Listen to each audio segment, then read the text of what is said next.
Naldurg HSP आणि Yedshi HSP यांच्या आम्ही धाराशिव येथे पथनाट्याद्वारे एक जनजागृती अभियान सादर केलेले आहे। त्याद्वारे आम्हाला लोकांना हा संदेश द्यायचा आहे की तुम्ही अपघात झाल्यावर बघ्याची भूमिका न घेता त्यांना तात्काळ मदत करा।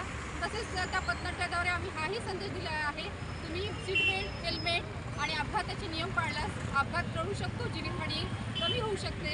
एखाद्याचा जीव वाचणं म्हणजे राष्ट्राची संपत्ती वाढवणं हाच उद्देश आज इथे आम्ही या पथनाट्याद्वारे सादर केलेला आहे।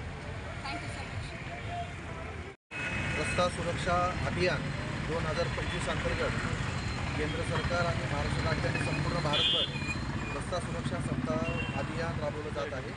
या अनुषंगाने आपल्या समाजामध्ये प्रत्येक चालकाला सर्व ट्रॅफिकच्या नियमांचं अवलोकन करून देणे, त्यांनी नियमाचं पालन कसं करावं आणि त्याचे होणारे तोटे काय काय आहेत, एक अवेअरनेस आणि जनजागृती करण्यासाठी आज धाराशिव वाहतूक शाखा, नळदुर्ग HSP, येडशी HSP यांच्या संयुक्त विद्यमाने आपण आज पथनाट्य सादर करून जनजागृती केलेली आहे। याचा उद्देश हाच आहे की सर्वसामान्य नागरिकांना, चालकांना आपल्याला होणारे तोटे काय काय आहेत याची जाणीव होऊन त्यांनी सर्व नियमांचं पालन करून आपल्या जीवाची सुरक्षा करावी, एवढी एक अपेक्षा आहे।